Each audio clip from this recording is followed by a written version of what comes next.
मन तो म्हणतो मी कृष्णाचा मित्र आहे. त्याला विचारलं तुझं नाव काय? त्यांनी सांगितलं माझं नाव सुदामा आहे. काय सुदामा आला? माझा मित्र, माझा सखा. भगवंताने ते ऐकलं आणि भगवंत धावत निघालेले आहे सुदामाच्या भेटीला. महाद्वारापर्यंत चले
परमेश्वर भगवान गोपाल कृष्ण आसनावरती त्याला बसवतात.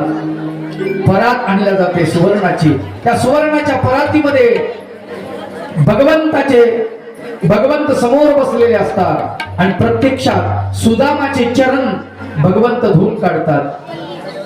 सुदामाचे चरण धुत असताना, सुदामाचे पाय धुत असताना, सुदामाच्या पायामध्ये मोडलेले काटे भगवंत आपल्या पोटाच्या नखाने काढतात आणि आपल्या डोळ्यातल्या अश्रूने त्याच्या चरणावरती अभिषेक करतात. सुदामा बिचारा हवाल दीन झालाय, दीन दरिद्री झालाय. देवा भगवंता काय करतोस रे? अरे तू मित्र आहेस ना, मित्र आहेस, माझा सखा आहेस. इतक्या दुरून माझ्या भेटीला आलास सुदामा, किती दिवसानं भेटलास रे? परब्रह्म परमेश्वर भगवान गोपाल कृष्ण त्याला आपल्या हातानं उठणं लावतात, त्याला घोळ घालतात, भरजरी वस्त्र त्याला देतात आणि भरजरी वस्त्र देऊन त्याला आपल्या सिंहासनावर आपल्या बाजूला बसवतात. बसवले बाजूला, बाजूला बसवतात आणि मग क्षेम वार्ता विचारतात. सुदामा, वहिनी कशी आहे रे? कुटुंब कसं आहे? काय सांगू देवा, सगळं दारिद्र्य आमच्या नशिबी. आणि हो, या उपरण्यात काय आणलंय? सुदामा आपल्या जवळचं उपर्ण बाजूला लपवत होता. त्याला असंख्य गाठी, फाटकं उपर्ण, आणि त्या फाटक्या उपरण्यामध्ये एक गाठ दिसते आहे. बघू काय दिलं मला भाभीनी, काय दिलं वहिनीने, मला काय दिलं पाहू.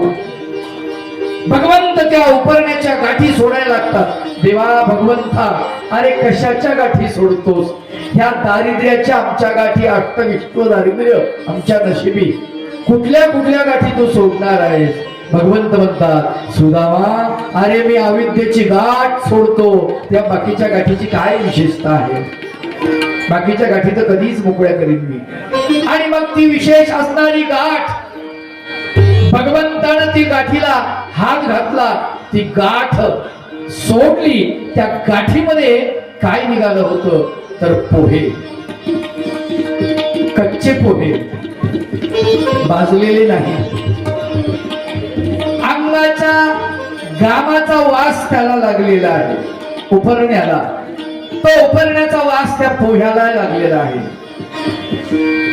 आणि ते मुठभर पोहे भगवान गोपाल कृष्ण घेतात, आकाशासारखे आपल्या मुखामध्ये टाकतात, स्वतःच्या श्रीमुखामध्ये टाकतात. फार सुंदर वर्णन करतात. मोरपंतांनी वर्णन केले. ऋण तरी मुष्टी पोहे, ऋण तरी मुष्टी पोहे, त्याच्या व्याजात हे मन गरीब. ऋण तरी मुष्टी पोहे, त्याच्या व्याजात हे मन गरीबी. मुदलात मुक्ती देणे ही कोण्या शावकाराची रीती. मुदलात मुक्ती देणे ही कोण्या शावकाराची रीती.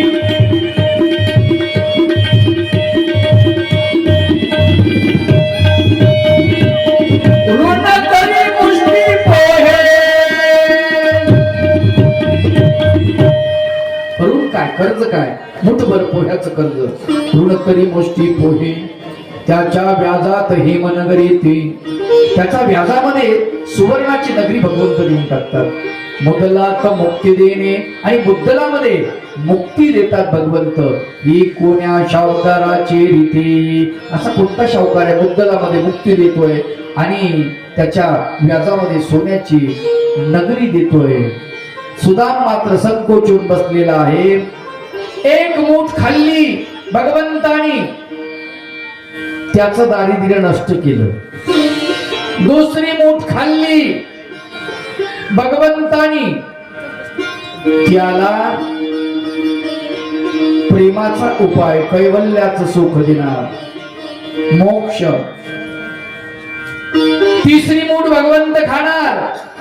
रुक्मिणीने हात पकडला, देवा भगवंता, पतीच्या कमाईमध्ये आमचा अर्धा हिस्सा असतो, सगळं तुम्हीच खाताय, ही कुठली पद्धत आहे? अहो म्हटले, आम्हाला उगाच अर्धांगिनी म्हणत नाही, अर्ध तुमचं ना अर्ध आमचं नाही, अर्धे तुम्ही अर्धे आम्ही. लक्षात घ्या. म्हणले आणा ते इकडे राहिलेले पोहे.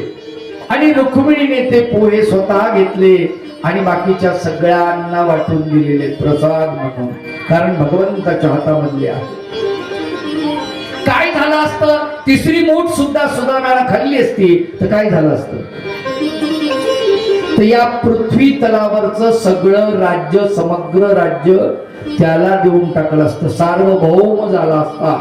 सुदामा या देशाचा सार्वभौम राजा झाला असता. द्वारका सुद्धा त्याची झाली असती. भगवान गोपाल कृष्ण त्याचे सेवक झाले असते आणि भगवान गोपाल कृष्णाच्या 16,108 स्त्रिया ह्या सुद्धा त्याच्या सेविका झाल्या असत्या. हे रुक्मिणीने ओळखलं आणि रुक्मिणी म्हणली, माय वाटोळ करायला निघाले देव, काही खरं नाही. म्हणून रुक्मिणीनं शेवटची तिसरी मूठ घेतली आणि आपण थोडी खाल्ली आणि बाकीच्यांना वाटून दिली. 7 दिवस सुदामा तिथे आहे. 7 दिवस भगवंतासोबत गप्पा मारतो. दररोज गप्पा चालल्यात, दोघ जण बोलतायत, रात्र बोलतायत झोपेपर्यंत. सुदामा काय मजा यायची नाही बालपणामध्ये? काय ते आपण खेळायचो, काय नदी तरी जायचो, काय मजा यायची. लहान लहान वय होतं आपलं, आहे की नाही? लाकडं आणायला जायचो. खाऊ ना देवा. आणि सुदामा, तुला आठवतं का रे, गुरु मातेनं आपल्याला हरभरे दिले होते आणि तू ते हरभरे सगळंच खाऊन टाकले. सुदामा हसायला लागला. हो देवा, आठवतंय ना, चांगला आठवतंय. अरे देवाचा हिस्सा मी खाल्ला म्हणून तर माझ्या नशिबी दारिद्र्य आलं ना देवा. मला चांगला आठवते. आठवत नाही कसं, पण प्रभू भगवंता मी तक्रार केली नाही कुठली, कारण मी तुझा भक्त आहे. आणि स्वामी चक्रधर महाराज भक्ताचं वर्णन करताना फार सुंदर वर्णन करतात. मी तुला मागणार नाही, काहीच मागणार नाही, कधीच मागणार नाही. स्वामी चक्रधर महाराज म्हणतात, सूत्रपाठ ग्रंथामध्ये याचं वर्णन आलंय. केशराज व्यासानी सूत्रपाठाचं संकलन जे केलं त्यात त्याचं वर्णन आलेलं आहे. बाई भक्त अनमागे प्रश्नार्थक सूत्र आहे. स्वामी म्हणतात बाई भक्त आणि मागे मागेल भक्त. भक्त कधीच मागू शकत नाही. परब्रह्म परमेश्वर भगवान गोपाल कृष्णाला सुद्धा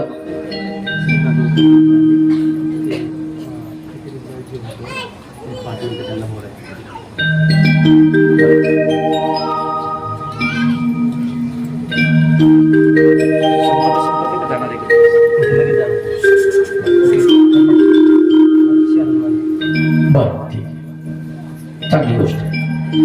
परब्रह्म परमेश्वर भगवान गोपाल कृष्ण भगवंताच्या आपला हा सीन जो आहे ना, हा सीन बाजूला करू. थांबून घेते हा इथं थांबून घेतात ना. काही पाहुणे आलेत आपल्याकडे, आपल्याला काही सूचना देण्यासाठी आलेत. इथे मॉब दिसला त्यांना वाटलं कथा चालू आहे, कथेमध्ये आपण काहीतरी महत्वाचा संदेश द्यावा म्हणून ते महत्वाचा संदेश देण्यासाठी इथे आलेले आहेत. थोडा वेळ त्यांना थांबवा. भगवान गोपाल कृष्ण भगवंताला सुदामाचा आदरातिथ्य झालेला आहे. आणि सुदामा भगवंताला म्हणतो, हे प्रभू मी आता जावं म्हणतो. जायचं म्हणतात. हो म्हटले, आता बरेच दिवस झाले, जावं लागेल.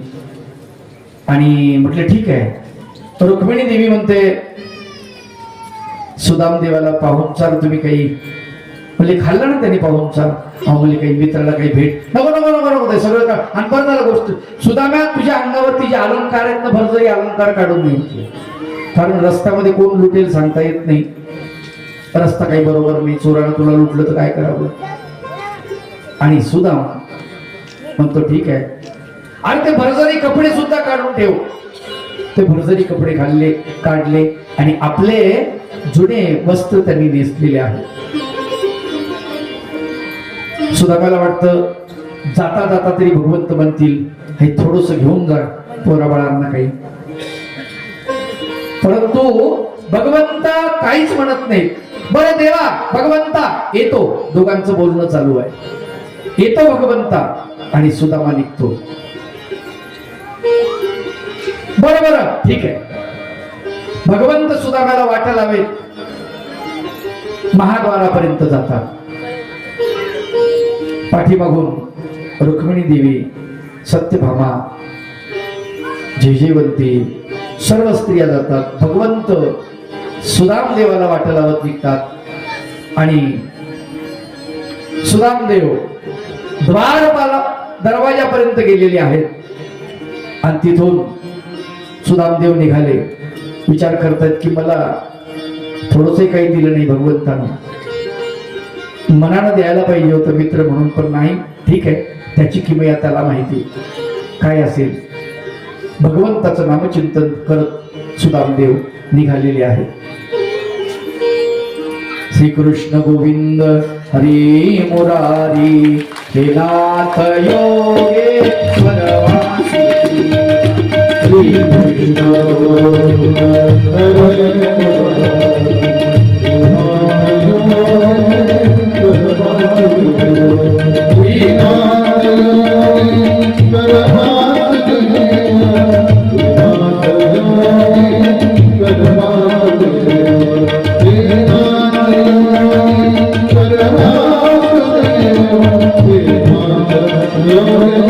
Yo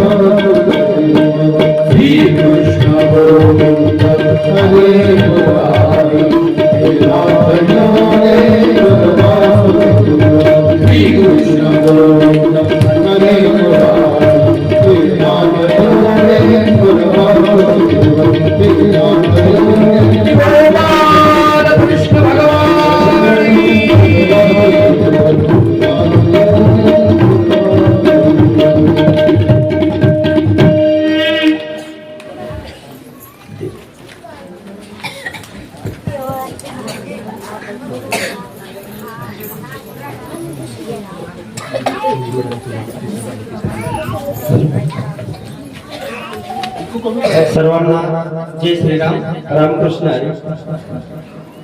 मी ऋषिकेश काकडे, मी वडक्याचा आहे. तुमचा सगळ्यांचा भाव नाही, तुम्ही कदाचित मला बरेचसे जण ओळखतात इथले. आपल्याकडं नाशिकवरून श्रुतीताई आलेले आहे, तर काही धार्मिक बाबींबद्दल आपल्याला माहिती देणार आहे, तेवढी तुम्ही शांततेत ऐका ही सर्वांना नम्रतेची विनंती करतो. आता ताई बोलतील आपल्याला. सर्व माता भगिनींना माझा जय श्रीराम. आज आम्ही सर्वजण आपल्या गावामध्ये एका कार्यक्रमाचं सभेचं निमंत्रण देण्यासाठी आलो होतो. आम्ही हिंदू जनजागृती समितीकडून आम्ही सर्व समितीचे कार्यकर्ते आपल्या गावामध्ये आलो आहे. म्हणजे थोडं 5 मिनिटं घेतो सर्वांचे. आपल्या पिसादेवी ह्या भागामध्ये आपल्याला सर्वांना माहिती असेल, पिसादेवी इथून साधारण एक 15 किलोमीटर अंतरावर असेल. तर पिसादेवी मध्ये आपण हिंदू बांधवांसाठी भव्य अशा हिंदू राष्ट्र जागृती सभेचं आयोजन केलेलं आहे. तर या सभेचं निमंत्रण आम्ही तुम्हाला देण्यासाठी आलो होतो. ही जी सभा आहे तर ही 19 मार्चला संध्याकाळी 6 वाजता असणार आहे. तर ही जी सभा असणार तर ही आपल्या हिंदू बांधवांच्या एकत्रीकरणासाठी आपण या सभेचं आयोजन केलेलं आहे. म्हणजे आपण जर पाहिलं तर नावामध्ये हिंदू राष्ट्र जागृती सभा म्हणजे काय, तर आपल्या हिंदू बांधवांमध्ये हिंदू राष्ट्राविषयी जागृती व्हावी, आपल्या हिंदू बांधवांचं एकत्रीकरण व्हावं, हिंदूंचं संघटन व्हावं. आणि एक आपला जर आज आपण धर्माचा विचार केला तर आज आपण बहुसंख्य आहोत, बरोबर आहे ना. म्हणजे आपली संख्या ही अधिक प्रमाणात आहे, पण आज आपण जर आपल्या भारताचा विचार केला तर आज आपला भारत बहुसंख्य हिंदू बांधव असताना देखील आज आपला भारत हा हिंदू राष्ट्र नाहीये. म्हणजे जगाच्या पाठीवर विचार केला तर वेगवेगळ्या पंथांची वेगवेगळी बरीच राष्ट्र आहे, पण आज आपल्या हक्काचं एकही राष्ट्र आज आपल्या भारतामध्ये नाहीये. तर आपला उद्देश असा आहे की आज जर आपण एकत्रित आलो तर आपल्याला आपल्या हक्काचं एक राष्ट्र आपल्याला निर्माण करायचं आहे, त्याची मागणी आपल्याला सरकारकडे करायची आहे. ह्यासाठी आपण ह्या सभेचं आयोजन केलेलं आहे. आणि या सभेला वक्ता म्हणून आपले हैदराबाद येथील श्रीराम युवा सेनेचे अध्यक्ष टी राजासिंग राजाभैया ठाकूर, तर त्या ठिकाणी त्यांचं खूप मोठं संघटन आहे. तर टी राजासिंग राजाभैया ठाकूर हे आपल्याला सभेला वक्ता म्हणून लाभणार आहे. त्यानंतर आपल्या संतांचं मार्गदर्शन असणार आहे. आणि महिलांच्या संदर्भात आता महिला वर्ग आज खूप मोठ्या प्रमाणात इथे आलेला आहे. तर महिलांच्या दृष्टिकोनातून आज आपण बघतो की आज महिलांची स्थिती पाहिली तर आपल्याला कुठे एकटं जायचं म्हटलं की आपल्याला असुरक्षित वाटतं. म्हणजे सगळीकडे जर परिस्थितीचा विचार केला, आज आपण आपल्या मुलींना भगिनींना बाहेर पाठवतो, पण बाहेर अशी परिस्थितीच नाहीये की आपण त्यांना सुरक्षितपणे आपल्याला तिथे म्हणजे परिस्थिती आहे अशी कुठे स्थिती नाहीये. म्हणजे आपली मुलगी उद्या जाऊन कॉलेजला जाते, नोकरीला जाते, घरातून तिला बाहेर पडावं लागतं. पण कसं आहे की आपल्याला एक मनामध्ये काळजी असते. पण जर आपण आताच्या काळामध्ये पाहिलं की आज ज्या महिलांवर मुलींवर ज्या वेगवेगळ्या संकटांचं प्रमाण आज वाढत चाललेलं आहे, आपण पण बघता की आपल्या आजूबाजूला वेगवेगळ्या घटना वाढत चाललेल्या आहेत. जसं लव्ह जिहादचं उदाहरण आहे आपल्या समोर. त्यानंतर मुलींचं बेपत्ता होण्याचं प्रमाण वाढत चाललेलं आहे, मुलींवरती अत्याचार बलात्काराचं प्रमाण वाढत चाललेलं आहे. ह्या दृष्टिकोनातून आपल्या मुली ह्या सक्षम होणं फार गरजेचं आहे किंवा महिला देखील सक्षम होणं गरजेचं आहे. तर ह्या वेगवेगळ्या बऱ्याच समस्या आहेत. त्याचबरोबर आज आपण बघतो की आज भारताचा जर आपण विचार केला किंवा महाराष्ट्राचा जर विचार केला म्हणजे आपल्या मातेनंतर जन्मदाता आईनंतरच्या मातेला आपण गोमाता मानतो, ती म्हणजे आपली गोमाता. पण आज काय होतं की महाराष्ट्रामध्ये गोहत्या बंदी कायदा असून देखील आज आपल्या गायीच्या कत्तली थांबताय का? सर्रासपणे आज वाढत चाललेले आहे. त्यानंतर आज आपण पाहिलं तर आपल्या हिंदूंचं धर्मांतरण आज मोठ्या प्रमाणात वाढत चाललेलं आहे. लँड जिहादच्या माध्यमातून आपल्या हिंदूंच्या भूमी बळकवण्याचं षडयंत्र आज वाढत चाललेलं आहे. त्यानंतर आपल्या हिंदूंची मंदिरांचं सरकारीकरण देखील आज वाढत चाललेलं आहे. या सगळ्या समस्यांचा जर विचार आपण केला तर आपण एक एक समस्येला जर लढत बसलो तर आपलं आयुष्य निघून जाईल. पण ते जर आपण या सगळ्या समस्यांवर जर एक उपाय काढला ते म्हणजे आपल्याला जर आपल्या हक्काचं जर एक रामराज्य हिंदू राष्ट्र हवं असेल तर त्यासाठी आपल्या सर्वांचं एकत्रीकरण होणं, संघटन होणं हे फार गरजेचं आहे. म्हणून आपण ही सभा ठेवलेली आहे. तर आपल्या सर्वांना विनंती आहे, गावातल्या सर्वांना विनंती आहे की आपण 19 तारखेला मोठ्या संख्येने आपण या सभेला उपस्थित राहा. कारण ही धर्माची सभा आहे आणि आपल्या सर्वांची सभा आहे. त्यामुळे हिंदू म्हणून आणि आपली ही जी सभा आहे ही जात पात पक्ष संप्रदाय सर्व बाजूला सारून एक हिंदू म्हणून सर्वांचं एकत्रीकरण व्हावं यासाठी आपण सभेचं आयोजन केलेलं आहे. तर आमची सर्वांची विनंती आहे की आपण मोठ्या संख्येने माता भगिनींनी या सभेला उपस्थित राहावं आणि हिंदू म्हणून येणाऱ्या काळामध्ये माझं काय दायित्व आहे तर ह्यासाठी ही सभा आपण ऐकायला यावं. त्याचबरोबर ह्या वर्षीच्या सभेचं सगळ्यात मोठं वैशिष्ट्य आहे ते म्हणजे आपण शिवकालीन शस्त्रांचं प्रदर्शन आपण या ठिकाणी लावणार आहोत. हे जे प्रदर्शन आहे तर हे 17, 18, 19 मार्च असं पूर्ण दिवसभर हे आपलं शस्त्र प्रदर्शन असणार आहे आणि याच्यामध्ये आपण वेगवेगळ्या शाळांना पण आपण निमंत्रित करतोय. म्हणजे छत्रपती शिवरायांच्या काळामध्ये ज्या शस्त्राने छत्रपती शिवरायांनी युद्ध केलं तर अशी शस्त्र संभाजीनगरमध्ये प्रथमच आपण इथे बघण्यासाठी सर्वांना ठेवलेली आहे. तर आपण सर्वांनी मोठ्या संख्येने उपस्थित राहा. तर ह्या सभेचं ठिकाण आहे ते म्हणजे द्रौपदाबाई नानाभाऊ काळे क्रीडा संकुल, श्रीराम पेट्रोल पंपाच्या पाठीमागे हर्सुल पिसादेवी जो रोड आहे ह्या ठिकाणी त्या म्हणजे नवीन पेट्रोल पंप जो झालेला आहे त्याच्या पाठीमागच्या मैदानावर आपण ही सभा ठेवलेली आहे. तर आपण माता भगिनींना विनंती आहे की आपण आपल्या धर्मासाठी आणि आपल्या धर्माच्या रक्षणासाठी आपण या सभेला यावं. सर्व येणार का सभेला? चालेल. सर्वांना जय श्रीराम. आपण 5 मिनिटं महाराजांनी पण आपल्यासाठी अमूल्य वेळ दिला त्यामुळे महाराजांचे पण आम्ही धन्यवाद करतो. आपल्या सर्वांना धन्यवाद. जय श्रीराम.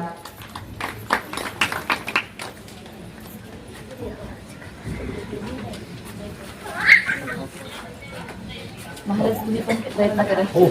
मी तसं इथं नाही आता मी याला नारायणगावच्या जवळ आहे. हो का? तिथे तिकडं बरोबर. सांगा तुम्ही कथेत पण त्यानंतर संदेश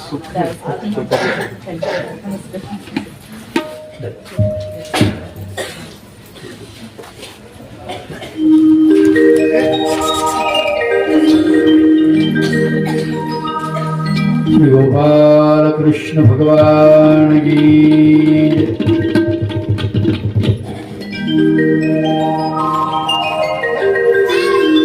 परब्रह्म परमेश्वर भगवान गोपाल कृष्णाच्या अमृतमय लीळाचा आपण श्रवण करत आहात.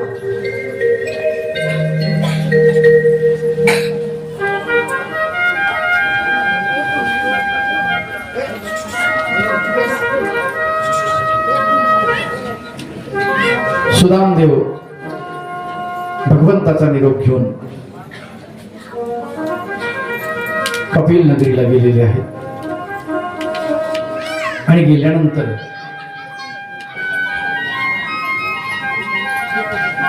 तिथे जाऊन पोहोचल्यावर त्याच्या लक्षात आलं की आपण द्वारकेत तर आलो नाही, कारण सगळी नगरी सोन्याची दिसते आहे.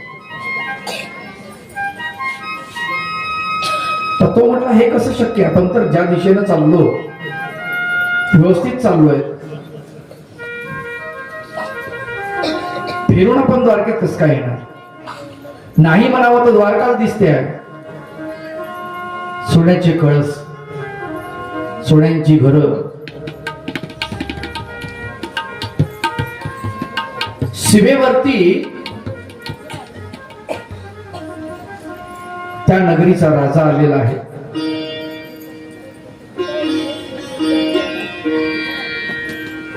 सोन्याची पालखी आणलेली आहे सुदामाला बसण्यासाठी. सुदामाच्या अंगावरती तसले फाटके वस्त्र, दरिद्री वस्त्र. आणि सुदाम देवाला त्या राजाने नमस्कार केला. ते म्हणले, वेड्या का तुम्ही, मला काय नमस्कार करता? अहो म्हटले, आता तुम्ही राजे, तुम्ही 8 दिवस इथे नव्हता. 8 दिवस भगवान गोपाल कृष्ण या नगरीमध्ये होते. विश्वकर्म्याकडून या नगरीचं निर्माण भगवंतांनी करून घेतलं आणि सांगितलं की या नगरीचा राजा सुदामदेव असेल. आणि सुदामाच्या डोळ्यातून घळाघळा अश्रुधारा वाहू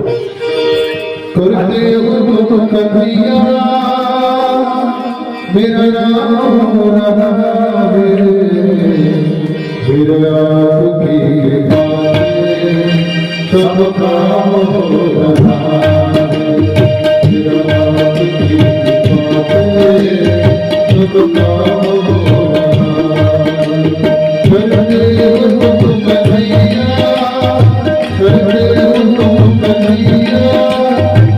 नाम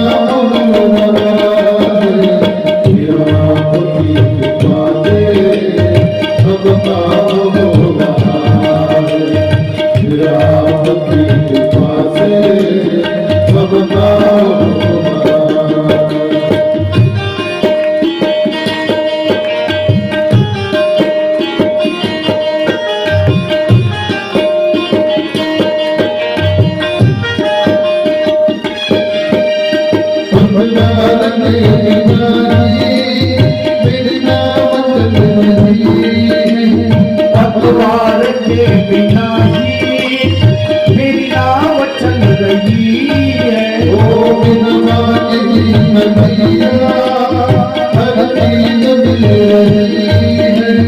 बिन मांगे ही कन्हैया हर चीज मिल रही है। हर चीज मिल रही है। अब क्या बताऊं मोहन।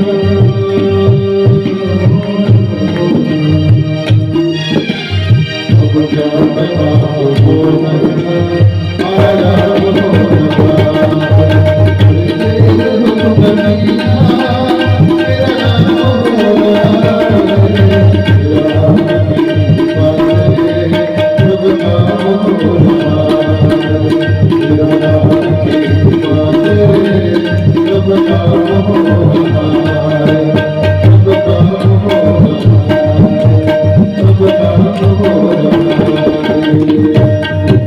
जय हो कन्हैया लाल की। परब्रह्म परमेश्वर भगवान गोपाल कृष्ण सुदाम्याला सोन्याची नगरी दिली।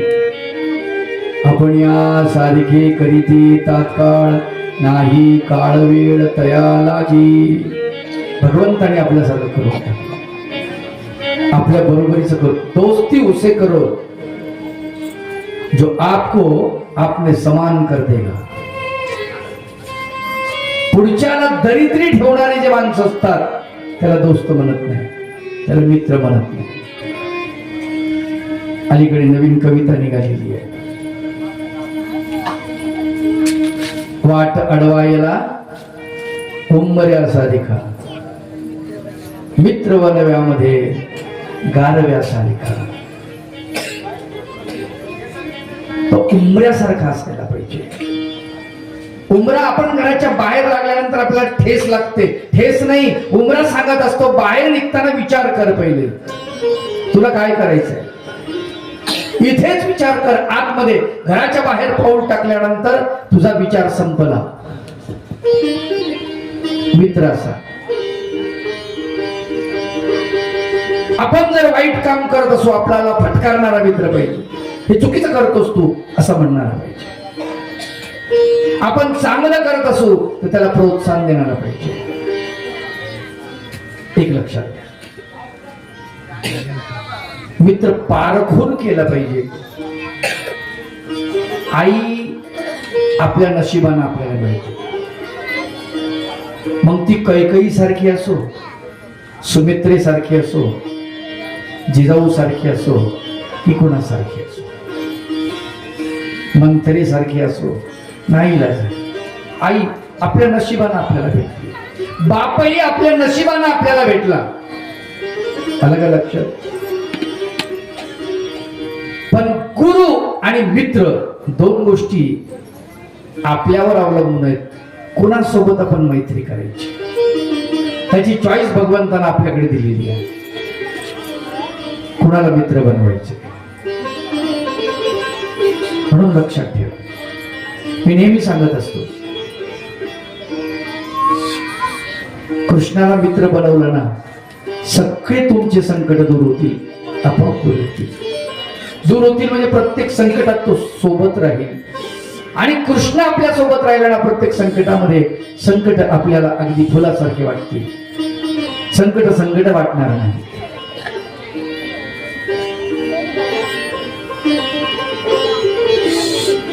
आपण अनेक गोष्टी अनेकांना देत असतो आणि अनेक ठिकाणी मी हा मुद्दा सांगत असतो, भगवंतानं तुम्हाला डोळे